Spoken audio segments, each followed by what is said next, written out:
All over the country, families such as this are enjoying new prosperity. They have new interests, new standards of living, a buying power they've never enjoyed before. There are good prospects for practically all types of goods and services. All too often, though, they're overlooked prospects. Why? Because of some good, valid reason? No. They're overlooked because of mistaken ideas, because of out-of-date ideas about how the Negro lives and how he buys. The truth of the matter is that the Negro lives pretty much the same as other folks. He buys pretty much the same way, too. But just the same, a lot of old doubts and opinions keep cropping up over and over again. I don't like to do business with Negroes. They're drifters. You can't keep track of them.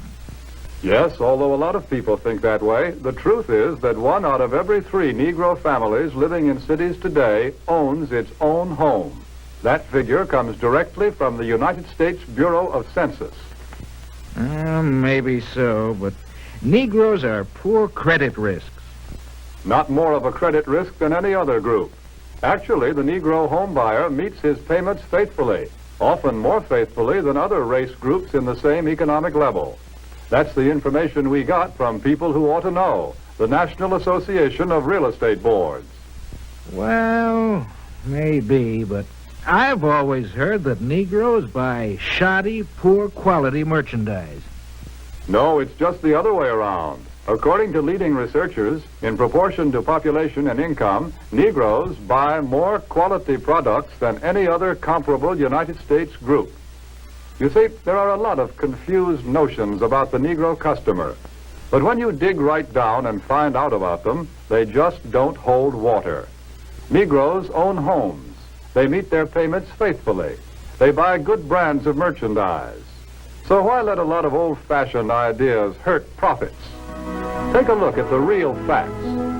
Here in Washington, D.C., the nation's capital, some amazing facts and figures about this new market have been uncovered.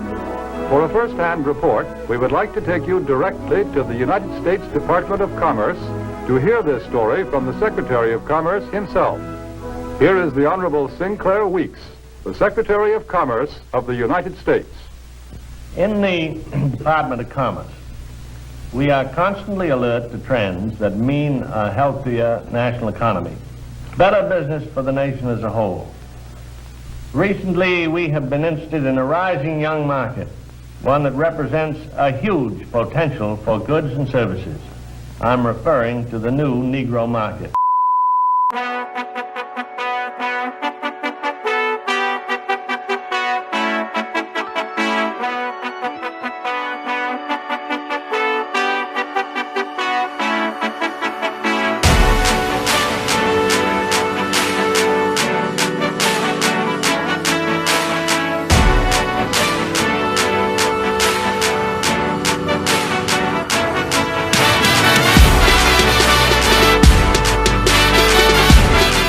Yo, what's up? My name is Vlad Linvronsky, and Vlad for short, and I'm a model. I've been doing it for about 4 years. I'm freelance, no agent.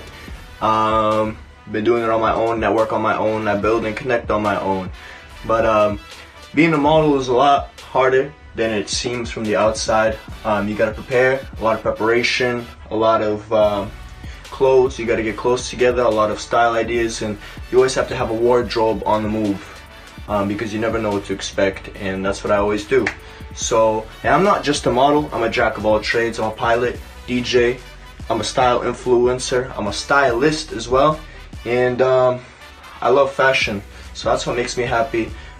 David Jean, editor and publisher of Phase Magazine, FASE Magazine. Hey y'all, it's Renee Diaz from Sisterhood of Hip Hop and VH1, Leave It to Stevie. So I'm about to hit on some topics about the urban model and regular model. You know, I mean, I was modeling in Miami for about 7 years, you know, worked my way up in terms of, you know, doing commercials, catalogs, fashion shows, movie extras, you know, and, you know, just, you know, that's it. I mean, when you're in the industry, you know, you learn so much. You wear so many different hats, you know. You're meeting with a lot of producers, you're meeting with a lot of publicists, you're meeting with a lot of agencies, and you just build a lot of network, and you just kind of also to learn the industry, because I know for me, I know one day I wanted to get into that business. So I would say that's how I got my start, and then I moved to New York, and then the rest was history.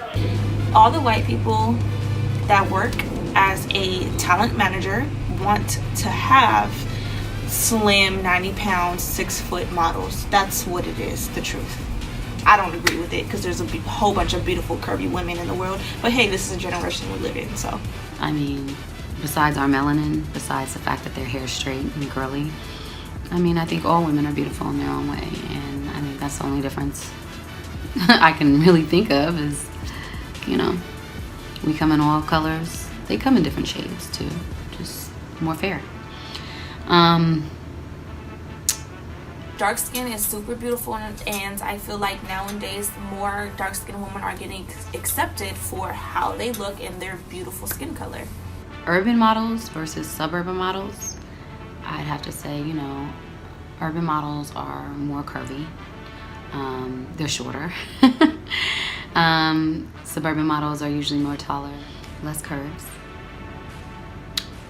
Urban models usually have to exploit themselves a lot more than suburban models because, I don't know, I guess that us black people have this mindset that the only way to get out of the hood is to, do any and anything to get where we need to be. And I don't want to agree with that, but the way they have this industry shut up is kind of like how it is. It really depends on how you categorize those two in terms of suburban and urban. Because I don't think, obviously, the most important thing when producing a fashion show and what you want to get out of it is, brand awareness. You want to get the brand out there.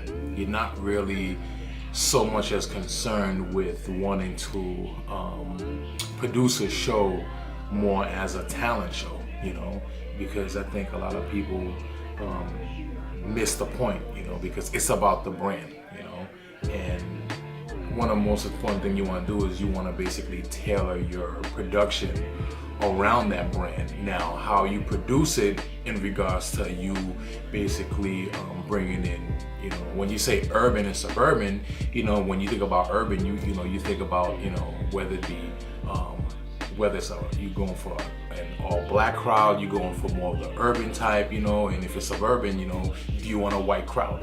Do you want your attendees to be,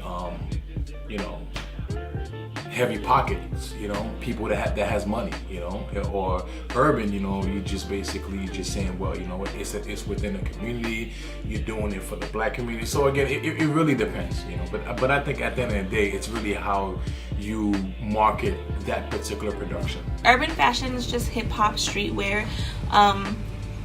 Anybody can be an urban model. That's how I feel. Mainstream, that's normal. Hey Siri. Hello there.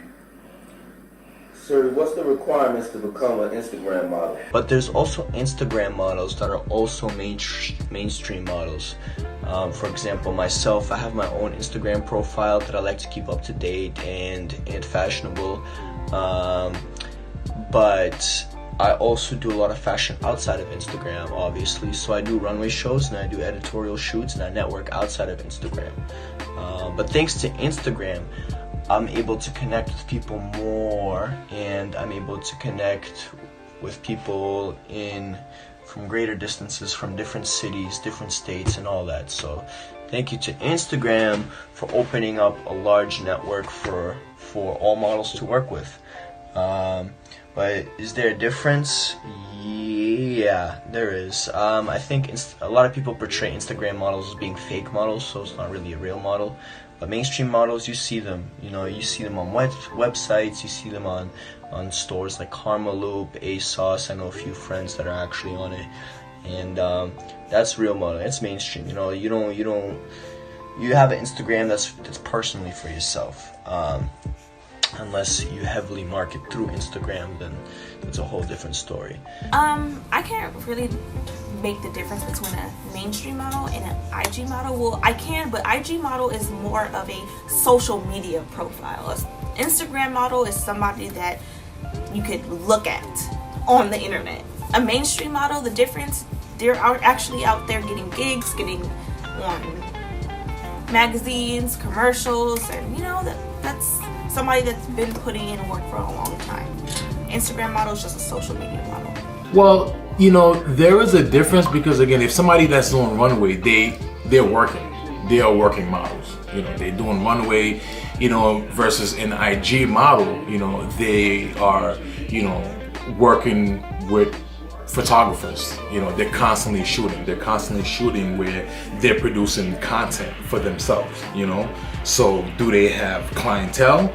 Are they basically shooting for a particular brand versus a runway model where, they either getting jobs through their own efforts or they're getting runway jobs through the agency. So again, it varies. The difference between runway and Instagram models, I mean, they're on the runway. Most of them are wearing high-end fashion. Instagram models are practically wearing nothing at all. So, I mean, the difference between the IG models, these are people who are trying to get notoriety off their looks or whatever they feel like they have to offer physically in order to gain and for people to pay attention to them. A lot of Instagram models nowadays are getting body enhancements because that's the look. It's all about the generation and how people follow trends. The trend, getting your body done is a trend.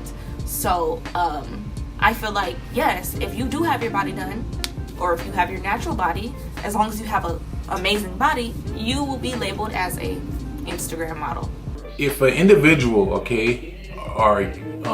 feels as though they need to get butt implants and boob implants, that's gonna help elevate their brand, more power to them, if they feel as though, that's gonna translate to them getting more followers, more power to them. And again, it really depends on how they go about it, because remember, anything that you do, it's within reason and strategy. I think body enhancements absolutely do give an edge, an unfair advantage.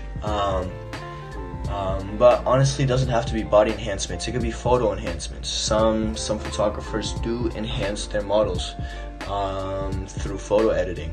So it doesn't necessarily have to be body enhancements. It could definitely be photo enhancements. And it does give an edge, especially in urban fashion. You could add a tattoo there. You can delete a tattoo here. You can add different colors, different vibes, different aesthetics, different background colors. There's a lot of editing you can do, and absolutely body enhancements help. I feel like if you look at body enhancements would be considered tattoos too. Body enhancements like grills on the teeth, definitely urban. Body enhancements like some women love to reduce their breast size, so they would actually make their chest slim just so they can have that urban look to them. That slim, very narrow look to them. That skater, that I guess UK kind of backstreet kind of look. Do I think it's easier for suburban models to get on versus urban models? I mean, I think it all depends on the look and your contacts and who you know, and sometimes it could depend on your experience, and sometimes you could just be what that person's looking for. It's really all like a roll of the dice. I consider junk where you just say, okay, she's a model. When you know damn well, she's 5'2", she doesn't fit the mold of a model, I consider that as junk, and I don't want to come across as rude, because again, I'm not that type of person, because I'm a people person, I'll never degrade any women, you understand? But you also have to understand what you put out there. You also have to understand your brand, and you have to understand, once you take that image, that image is out there. I know. You can't turn back. You know, one of the most important things that my mentor told me is first impression is your lasting impression. And not even just him, but you hear that from everyone. And it's not and it's not a new, that saying is nothing new. You've heard it before, you know. But he really drilled that in my head. He said first impression is your lasting impression. First thing I look for, of course, is pay. Is there any pay? Am I gonna get any compensation for the work? If it's pro bono or if it's volunteer work, then I would look for who's the designer, what the photographer, how many photographers are going to be there, and what photographers are going to be there. Will there be any agencies there? Will be there any scouting? Will there be any fashion representatives out there watching the fashion shows? And the quality of designers. I don't want to model for somebody that just has silk screen printing on their shirts or something simple like that. I definitely model and respect designers who create their own clothing through needle and thread, put their pieces together and envision it, put it together, go behind a desk, sewing machine, sit there for hours on days and spend a tremendous amount of time creating a craft specifically for models and especially ready to wear. Designers have to put a lot of money into mass producing the outfits to the specifics that they want to produce it with. So, you know, those mass producers have to follow a strict measurement guide and a strict template that the designer makes to make it all happen. So it's a whole business, definitely, absolutely. And that's who I look for with designers, people who take their work seriously and not just to give themselves clout because they silk screen print shirts. No, come on. So that's what I look for, absolutely that. So if there's no pay, I look for something that can benefit my portfolio.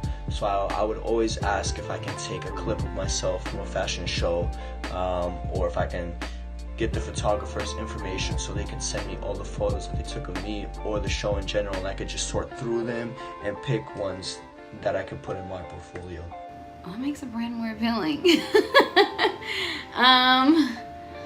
It depends on what they're advertising, what they're selling. You know, is it new? Is it whatever kind of caters to my needs? Like, how do I benefit from? And I think that's everybody's thing. Like, how am I going to benefit from this person? How am I going to, you know, what do they bring to me that I'm not getting anywhere else? You know, I know for myself, you know, before I launched the magazine, I worked on it for 3 years, you know. So I didn't wake up with a thought and just say, okay, you know what, I want to start a magazine. I'm going to, you know, open up an Instagram account and just have a magazine. You know, I worked on it for 3 years. I also did my market research and looked at all the publications that are here, because you have to look at your home base first. Look at your home base first before you basically branch out, okay? And I did my market research. I looked at what each and every publication, what they're featuring and what they're not featuring, you know. And I think that's one of the most important things an individual can do. You know, again, whether you're a model, a designer, you know, a young business individual who's looking to even open a bodega. You want to open a bodega, okay, how many bodegas that's in your block, you know? So do your research. I think that's very important. My name is Sasha Vasquez. I am owner and founder of Spa Longevity, Skin and Spa Sciences, I've been in the industry since 2003. Well, right now I do non-invasive facelifting, non-invasive fat removal, injections, laser hair removal, on top of the fundamental services of basic facials and waxing and massaging and everything beauty related. I see everyone. I see teenagers. I have clients that come in and ask me about certain skin conditions of their infants. I mean, it could be anything. Currently, I am an instructor for postgraduate estheticians that look to further their career in the beauty industry. So for instance, you own a salon and you want your staff to be trained on a specific service. Well, you send your staff to me for a 3-day crash course. I then certify them and send them back to you so that you can go ahead and provide those services. The trouble that I see with beauty in general is that I think that these young girls are getting a misconception of what makeup is and what makeup is for and when to use makeup and when to just enjoy your skin and enjoy your young skin while you can. because I think that all of this extra cover up, you're covering up a natural beauty that is going on in phases that you should keep. And when I say that, I'm talking about, you know, your typical role models like a young Kylie Jenner, which is then giving these young girls in the same age bracket this idea that if you don't look like her and you don't get these injections and you don't get these services, then you're not as good as she is and you're not as beautiful as she is. And what I want these young women to understand, being that I'm in the practice daily, is that, you know, injections are enhancements to skin conditions that can no longer be treated with regular services, meaning that when something is more epidermal and more under the surface, that's when you should come and see someone like me for injections. It's in my opinion, as a professional, I find it so disappointing to see such a beautiful young woman say that she's not okay with her skin because of what she looks like presently. And then you have the ones that say, well, you know what, I'm not as pretty because I can't afford the expensive makeup and I can only afford the drugstore makeup. And the aesthetic industry is an industry that's very across the board, very broad. And it's not just limited to makeup. So when I see this, so right now it's 2017, we're trending these makeup artists. What the makeup artists forget to tell you is how important the skincare is underneath that. I don't want to deal with someone who looks like a crunch bar underneath. And then if I do, so with aesthetics, it's basically treatment, prevention, and maintenance. You can't come to me one time and then go ahead and do whatever you want to do, ignore whatever I say and expect it to work like magic. Now, what the beauty and what the makeup industry is doing to go ahead and promote these products and services, where, you know what, the more they break out because our products don't work, the more that we're going to bring out this concealer that can cover a tattoo, can cover your eyeballs. You know what, you can erase your face with these new concealers. The problem is that at the end of the day, you're going to come to see someone like me who's going to say, okay, well, you know what, you're going to get to the point that you're sick and tired of using these superficial methods to take care of an underlying condition. And the problem with that is that you're seeing beautiful young women aging their skin more than they should. For instance, Johnson & Johnson has a class action lawsuit right now for talc in their products causing ovarian cancer. How different is that than you using the talc in the same highlighter product that you use every day? How different is that from the feminine sanitation products that we use? For instance, we use 12,000 tampons a year, right? How different is that? Internally, we're doing that for many years, for so many years of our lives. How different is that than from using the talc every single day? You're not addressing the problem, you're creating it. You're creating a worse problem, therefore they always stay in business. A product cannot be number one without Negro support. A product must have the backing of this big new buying power to be a leader in the field. What up, world? My name is Kalia Clark, award-winning celebrity fashion stylist. I've been a celebrity fashion stylist for over 18 years now. I started off as a fashion stylist, but now I am a branding expert. I do a radio show Mondays 8 to 10 on DTF Radio, and I call myself the product placement queen. I've styled so many people: Neo, Chris Brown, Carmen Electra, Method Man, one of my personal favorites. The list goes on and on. That's just to name a few. I said Chris Brown, right? Yeah. Did that? So that's just to start off with some of the people. Now I've done a lot of the new up-and-coming artists that are hitting the waves. I just did a new artist recently. She goes by the name of Fanny. She's out in Europe, so look out for her. She's an amazing artist. But I've been in the game for so long that the list is so extensive because I've also been an assistant. So Roger McKenzie, who was the man that brought me into the business, he was the editor from The Source magazine. So he gave me a career, and I've got to style the likes of Pretty Ricky. I've worked with Pamela Watson, which got me to work with like the T-Pains, June Ambrose. I was able to work with the legendary Jay-Z, and Delicious goes on and on, 3-6 Mafia, all because of stylists that put me on into the game. And how do you feel that urban fashion has evolved? That is, they don't call it urban anymore. Urban fashion has evolved to being street fashion.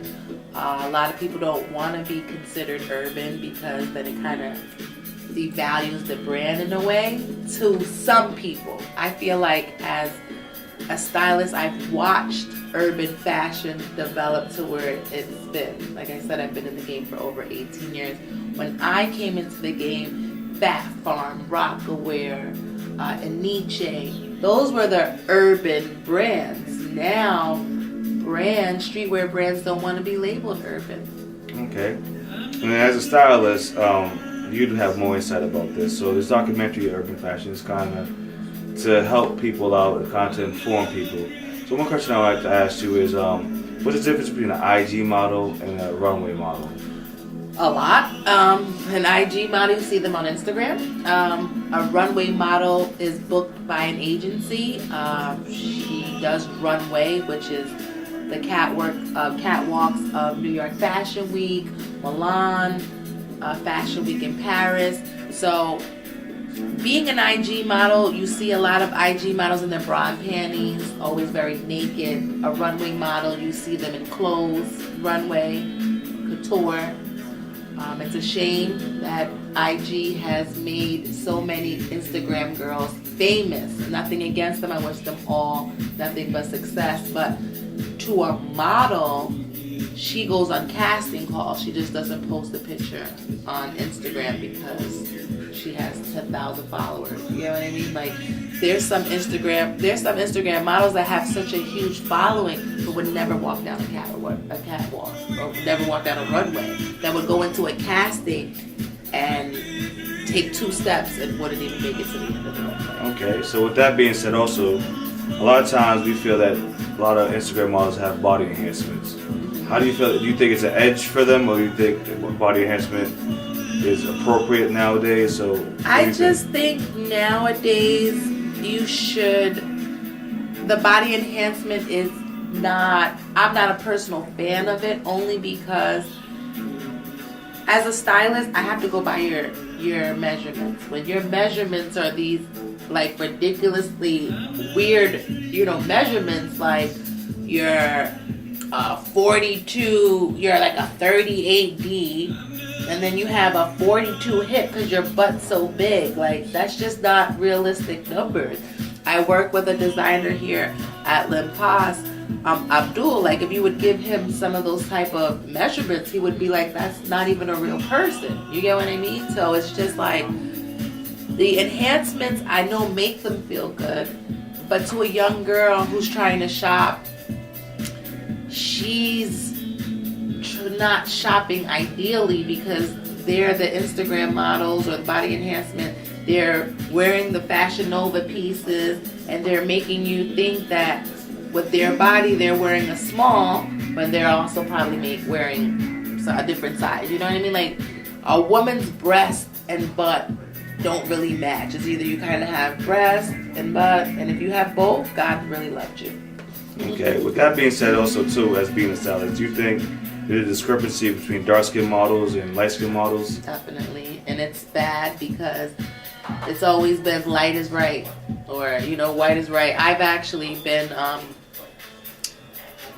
I could fall victim by saying that. I actually used to make a joke about it, saying, "Oh, think white is right," and I had to catch myself and stop saying that because it's not think white is right, but we're just so, I don't want to say brainwashed, but you just like, when we grow up, most of us grew up, we didn't grow up with Gucci, Louis, Prada, all of those labels. We didn't. And if we did, you were blessed, we grew into fall in love, but you probably know the first time you fell in love with Louis, or the first time you saw a Gucci bag and inspired to really want to get those and to be able to afford them. Now, whatever you did to get that's on you.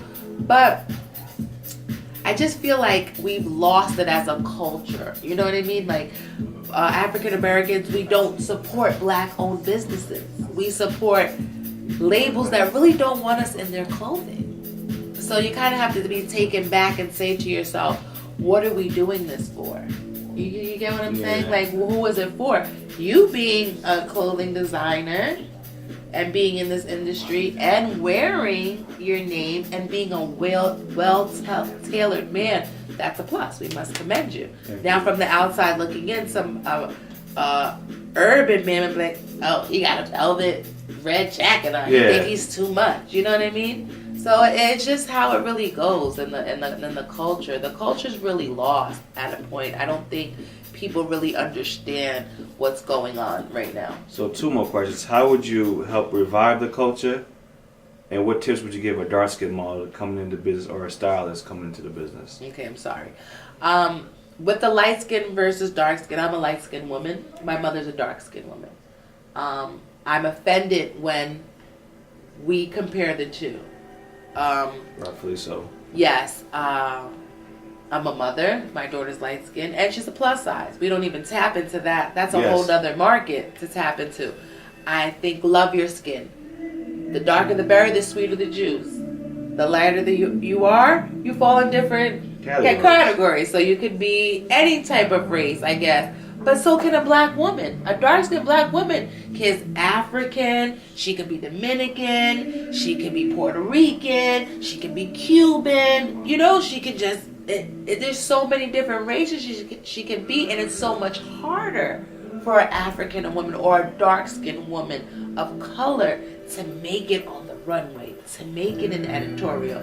They airbrush her, and I don't understand why. And then the light-skinned, either they're still stuck too because they're not white, and you're also not black. And you're not black, and then you have the dark-skinned women hating on the light-skinned because they're foreign. You know, I think we need to stop it. I think with so many different ethnicities and with the world, every child is almost beige, kind of. You get what I mean? All races are intertwining, they're mixing. There's so many mixed breed babies.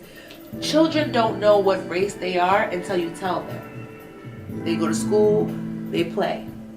So as a African woman, a dark-skinned model, they're already stereotyped coming in. And I feel like people like you, people like me, we can break the chains because we're in position to hire them. You know, you can do a photo shoot with dark-skinned women. It's your brand. Yeah. You have that.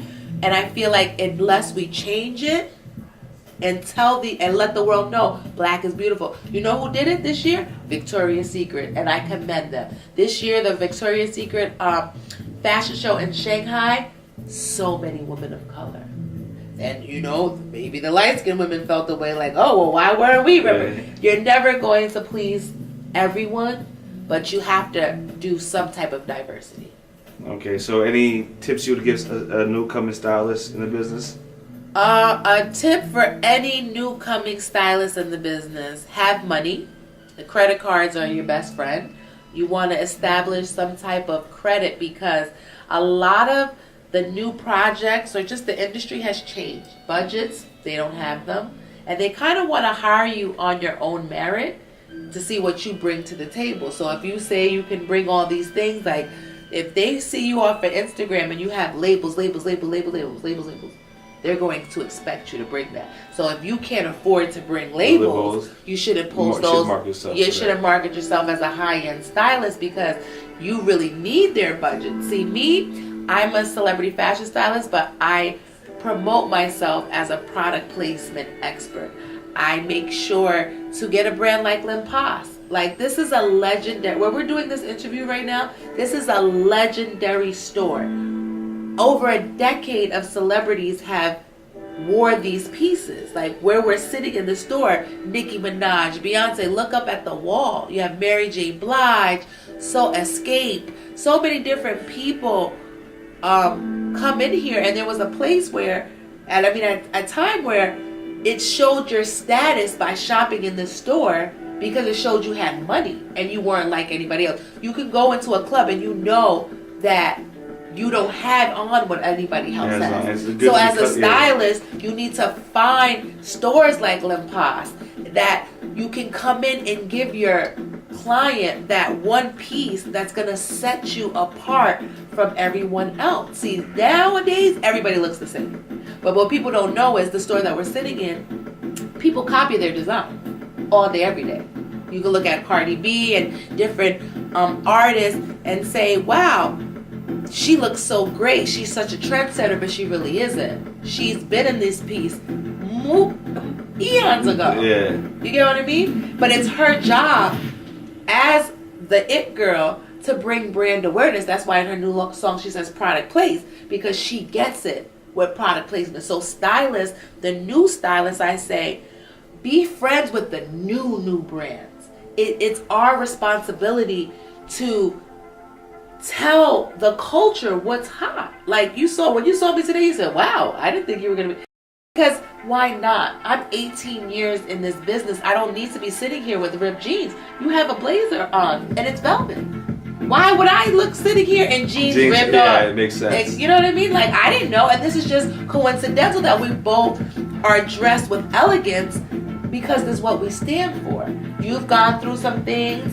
You've been in this game. When I first met you, you had on a burgundy, oversized sweatshirt. Yeah. You were just, chilling.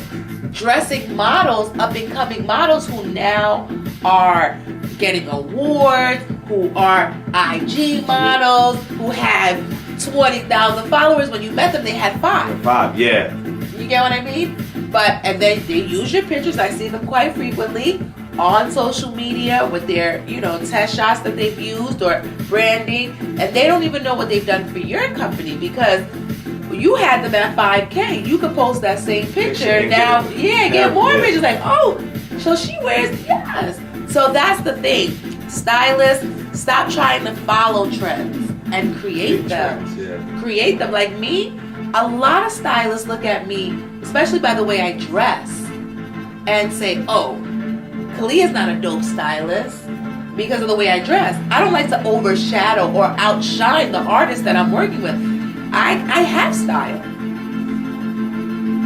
You know what I mean? Matters, yeah. So it's just like you have to not be afraid to step outside the box. So new stylists coming in the game, create trends. Stop following the trend. You don't need a designer label. You can go to, why don't you make the new businesses designer? Make the new mom and pop stores or the new boutiques or a store like Le Pas. Like, come in here, buy a one-of-a-kind dress and be that different stylist opposed to, or come here and get something made opposed to shopping at Gucci and Macy's and all that. And everybody has the same thing. Thank you. Who's styling who? Kalia Clark. That's what we do. Thank you. Hi, my name's Ricky Smith. I recently founded the online boutique called Signs of the Time. The boutique stemmed from a clothing line that I started in high school called Beyond the Stitch. That sort of gave me inspiration for the boutique. I do not do the clothing line anymore. I found it to be more difficult, and at the time when I was trying to do it, I just didn't have the resources to make it happen. So that set me on the path to start this boutique once I graduated from college, with the hope to provide those resources to up-and-coming designers so that they're able to sort of build their brand and keep going. Something I wasn't able to do. I wanted to do an online store because I thought it was the most cost-effective approach to setting up a boutique. Instead of getting a brick and mortar store, paying rent, having to renovate it, things like that, why not just create a site and draw people's attention there? As the site grows, maybe it might grow into a store. But as of right now, I thought the store would be the best way in current time to sell clothing. I think urban fashion is becoming more popular than streetwear because of the fact that urban fashion is more of a culture. It sort of describes like a community or just like, a set group of people, like what their sort of ideals are. It's like a description almost of their expression of like who they are. Where streetwear, it's more of a trend. If something sort of is catchy, if everybody likes it, then it turns into, you see it more in stores, on mannequins and things like that. It's something that's replicated, whereas urban fashion, it's just an expression. It varies person to person. It's not something that you just go online and say, I want to have that look. What's up? AKA Le Pas. The owner world of the legendary Le Pas. Not Le Passe like I used to say, and so many of American women used to butcher the name of this amazing boutique. Talk to us. You're a black-owned business. How long have you been in business? Well, this business has been around for 23 years now. Nice. We're sitting in this legendary store. You're such a humble man. You have made dresses for some of the biggest celebrities in the game. Can you just give us your top 5 of some of the celebrities that have wore a lip gloss moment? I would say Rihanna. Okay. Nicki Minaj. Who else? Aaliyah, of course. Which is an iconic moment. How you can never forget about Aaliyah. I have to mention Little Kim. Little Kim, who is still to this day is serving absolutely. in your body. Mary J. Blige. So if people was to say Limpas is urban, that you would totally be offended by that, correct? Absolutely. Why? Well, we're more than that. We're a fashion house. People know what we're all about. When you say fashion house, a lot of today's society doesn't probably know what a fashion house is. A lot of the young culture thinks fashion house, you got the little Vertsies and Uzis and all these people, they don't respect what a fashion house is. Right. So and I hate to use black because you're not black. You're actually, to give us your... Well, I am black, but I'm... Would you say you're black or you're foreign in a way? Well, absolutely. I was born and raised in Paris. See, thank you. And you came here into America and turned it. Right. Came here, I had a dream. And what was your dream? My dream was not fashion, but I turned out to be a fashion designer. What would you say as a man in this business, with everything going on? Like, you're on a legendary street, West 8th, which they are trying to, is a good word, gentrify? Like I don't know what they're trying to do. Yeah, gentrification. You've been here for so long. What's next for this brand? Well, expand. Expanding. We want to go global. Global. Absolutely. We want to show the world that the sky is the limit. Do you think, what are some, because you didn't just wake up and have this success. Nah. What are some of the struggles? If you could just give some words of encouragement to a young black man or a young black woman home watching this interview, wondering, how do I get into this business? Well, it's simple. You have to put in work. Okay. The sky is the limit. This is America. You can't do anything you want, but there's no way around hard work. Everything is a process. Came here with $100 in my pocket. $100. And not even one of your dresses here are $100. No. But Yeah, you came with $100 and a dream. Yeah, exactly. That's what I had. But why women's couture fashion? Like, we're gonna see. Stay tuned, guys. We're gonna pan around this amazing boutique. I'm actually wearing one of his fabulous gowns, and I will say this: I put this gown on, and I feel like a beautiful woman. It's just amazing. Your pieces for years, even when I was 21 years old, and we're not going to say how old I am right now, at 21, I was the best dressed in the club. Now, later, I am still one of the best dressed. How do you do it? How do you come up with these concepts? Like, this gown is just to die for. Like, you wake up and you're a straight man. You got to put that out there. Absolutely. A straight man dressing women. Oh no! Like, how does that even happen? You just have a love for women and their bodies and want them to be fabulous. Like, absolutely. You came to America. Did you see that it was needed? Like, what made you? Because you came with $100 in a dream. Why women's fashion? Why didn't you dress men? Because men need a good designer. Yeah, but that's what I know. I know woman fashion. I'm not really good at men fashion. I know men fashion. But woman is beauty. So once you know that, it's pretty easy. Man. It's pretty easy. Where can they find Limpas? Where does your social media and how can they get involved in this whole experience, because you not only just have a store, you also have a showroom. Yes. So that means you take online orders as well? We do. Okay. You can come in, we size you up. They size you up? We can make your address. If you got an ID, come to us and then we'll put it live. Because this is a documentary on urban and you're not urban, why do you think people automatically like to label black business owners as urban? I don't have an answer to that, to be honest with you. You know, I don't. What would you like to change? If you can do anything for the culture, what would you do? As far as what? Just in changing the game. What would you open more stores? Would you employ more black designers? No, it's not about opening more stores. It's just as a black man, I want black people to come together. You do. You know, as long as we come together, if we come together, again, the sky's the limit. The sky's the limit. Well, I want to thank you. I want to thank you for allowing me to record here in your beautiful store. Everyone, I want you to follow Limpas. It's an amazing boutique. If you follow them on social media, it's Limpas Boutique. Yes. That's all one word. That's Lim, am I spelling it correct? Passe, Yeah. Boutique, all one word. So I want to thank you for being a part of this documentary. Thank you. And again, anything else? Is there anything we didn't talk about? Is there anything you want to give? Any words of encouragement? Anything you want to say? You said skies is the limit. Yeah. Let's stay together.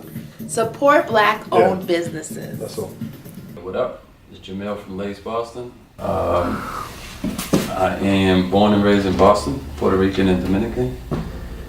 I got 3 kids and an annoying dog. So realistically, I'd like to take the credit for coming up with Lace, but I actually bought it with the name already. And it was a sneaker store, and it was that already. It was laced. What I did was see a lot of room for improvement, and obviously I had to adjust throughout the years to make sure we ended up being able to be on the game, like being able to work out through our problems. You know what I mean? As the sneaker game changed, you have to adjust with it or get lost with it. So sneakers went from being collected by people who just wore them and liked the way they looked and wanted to wear them, or genuinely thought that wearing a Michael Jordan sneaker would make you a better basketball player. Wearing an Allen Iverson shoe would give you a killer crossover, and it just from then kind of came to a place where you could resell the sneakers, you know, brand new for a lot of money, even used. You know what I'm saying? You could still get some money back for your shoes. And it became more of a sport and less of people just doing it because for the love of it. My name is Luis Urena, also known as Louis Customs, and I'm a sneaker customizer. I've been customizing sneakers since I was 15 years old, and I'm 20 years old now, and since then I've been getting custom work done for people in and outside of the US. I started customizing sneakers because I started working at Artists for Humanity, a non-profit organization that gives youth jobs in the arts, such as painting, photography, graphic design, 3D design, and so on.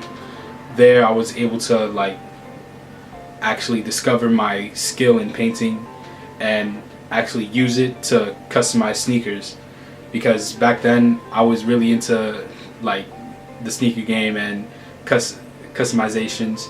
I used to look up to local artists known such as Sab One, and I'd see their work and I'd be like, yo, I want to get that done, but I didn't have the money for it. So I said, let me just get one of my old pair of kicks, buy the paint that I need for it, get some brushes, and do it myself. And since then, I've just been going at it. Yo, it's your boy Sean from Off the Ledge. Off the Ledge is an online boutique where you can find sneakers and apparel. Off_the-ledge is where you can find us at on Instagram. My genuine love for sneakers started back when I was in 5th grade. My pops, he brought me to the sneaker store, told me to get any sneaker that I wanted, and it happened to be the Jordan Chrome 2s. I picked them up years later because, that genuine love that I had for them. If y'all don't know what it looks like, these.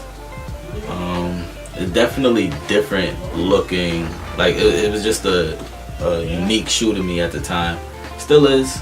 You know, not a lot of people be wearing these, or like tools itself. Like they don't really get that much love as far as the 11s, 7s, or anything like that.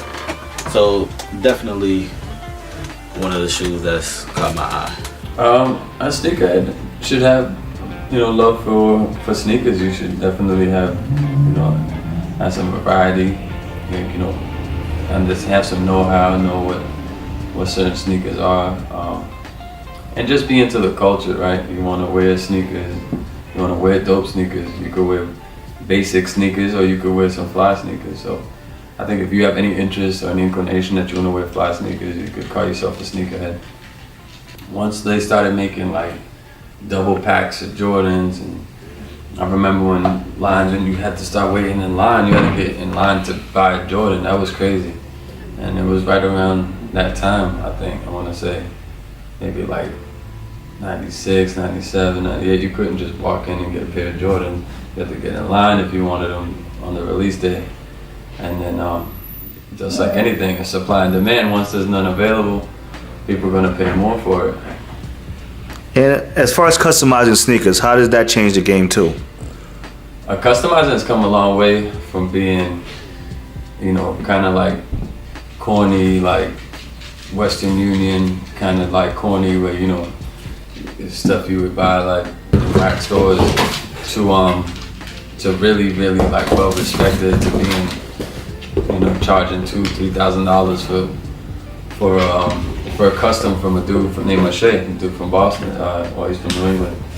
But it's come a long ass way. I don't think it quite has like a place right now where in my store where I could be like, yo, these are customized by so and so. But you got people like the shoe surgeon who sell out in minutes of any customized shoe they make, and they use nothing but exotic leathers. Now he has a whole class he teaches. He just does a workshop, and he brings people in and he teaches them how to customize their sneakers.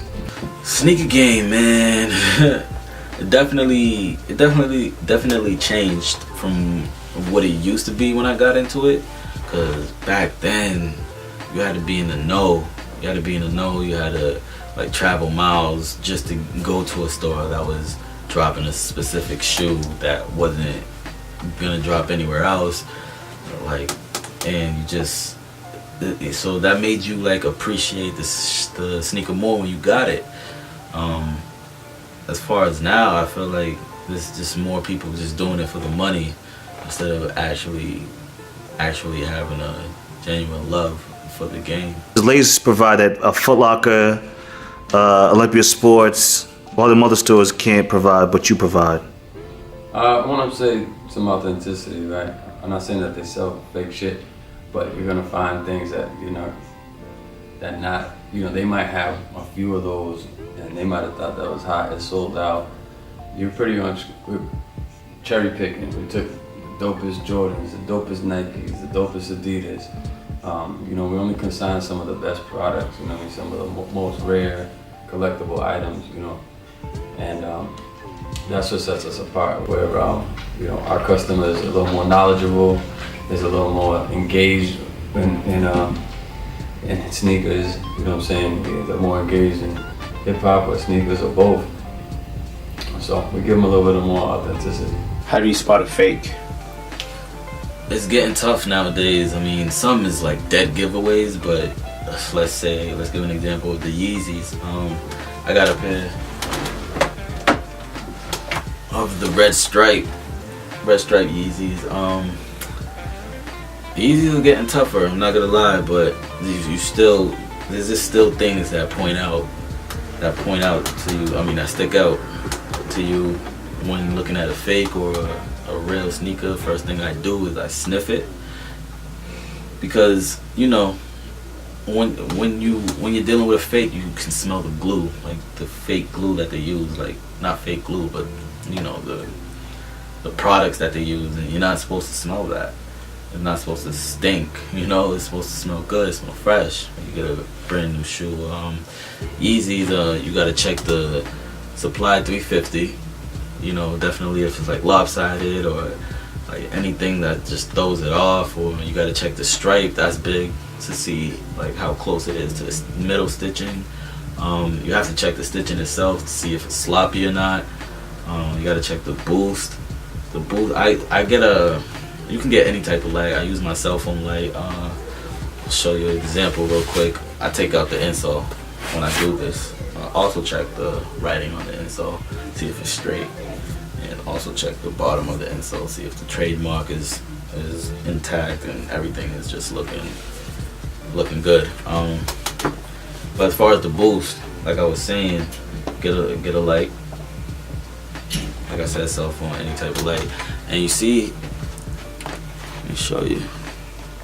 You see how it's clear? It's clear on the boost when you see that. It's like you can see through the boost. Usually, the fake pairs is like just black. It's black and it's not see-through like how you see, like how I just showed you. And that's one big thing to look for. How the sneaker game works really now is usually on hype.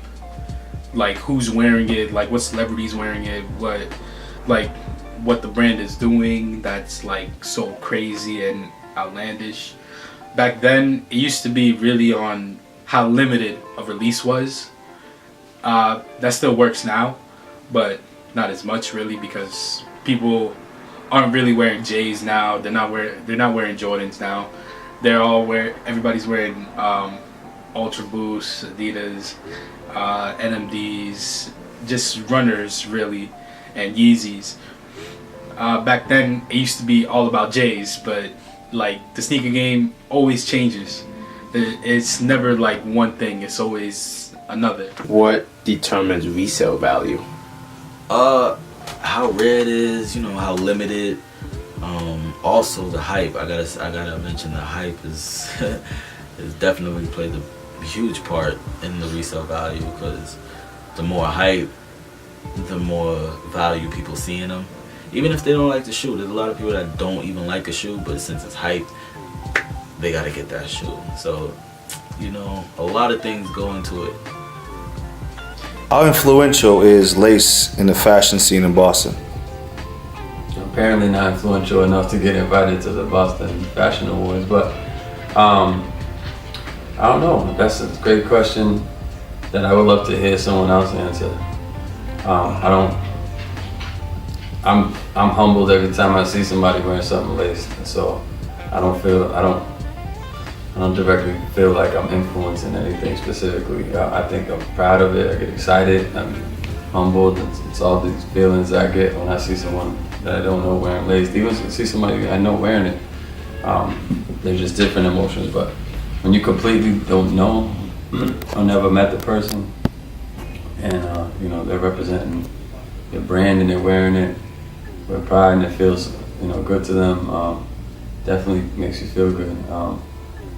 So I don't know how influential it is, but you know, I'd like to hear that answer from someone else. Do you feel that they are undervalued sneakers? Yeah, definitely. There's definitely sneakers that's undervalued. Like I got a pair right here. These are the Iniki Bodega and N collab. Like I feel the craftsmanship on these are just so dope. You can clearly tell they took their time with it, and definitely like look at it. I'll just give you a quick look at that. The patchwork is crazy to me, and these only go for about what, $100, but 100 plus, I would say 100 plus, but definitely they're not like the same as a Yeezy or an Air Force, or you know. I believe the difference between suburban consumer and urban consumer is really in privilege and knowledge and fashion, because an urban consumer is usually a young person of color that's saving up their pennies just to buy that one pair of Grail shoes, and actually studying fashion like in their time, like what's hot, what's not, what's hype. And like a suburban consumer, they may know like some things in fashion, but not really everything. and everything's usually given to them on like a silver platter. It's easy for them to cop those pair of Yeezys, that off-white shirt, that off-white jacket, that Canada Goose. When it comes down to like me, basically, I'm an urban youth, you know, just like trying to make $1 to get what I want, get what I believe I deserve. Well, again, you know, and you're gonna probably hear me say that a lot, and I think what young entrepreneurs doesn't do is, you know, they don't take the time to study. They don't take the time to study the market, to do market research. They don't take the time to study their own personal brand, to identify and pick a category in terms of where, what demographic they going after. Whether it's the young demographic, urban demographic, or they going for older demographic, you know. So again, and then at the end of the day, your marketing, you know, how are you looking to market your brand, you know, as it relates to t-shirts, you know?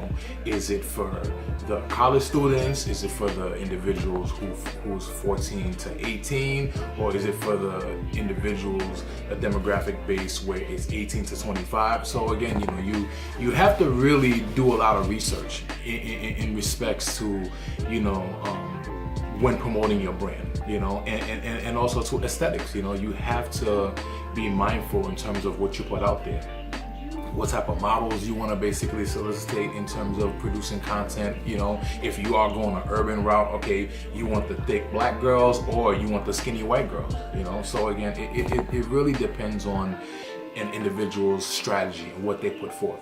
And also, I just want to give advice to the young girls or young men that want to be an upcoming model. Just remember, don't ever let nobody tell you different.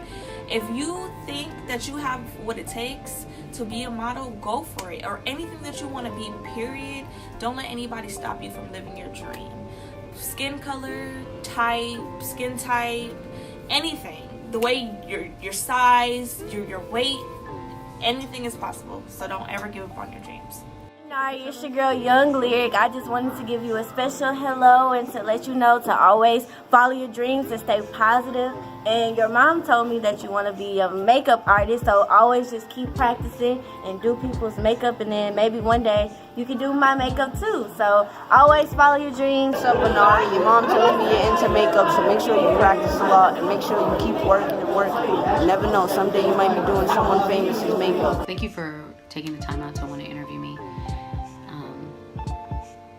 If you guys are interested in checking out some of my music, you can catch me on SoundCloud at Love Cali Love, LUVCALILUV. You can also download my mixtape off DatPiff, DATPIFF, and type in Cali Love, CALILU. I have a lot more stuff headed you guys' way. Some things that I really took the time out to create, as far as writing, video treatments, everything. And I just hope you guys enjoy. Thanks again. Ciao. I'ma see y'all later. Peace.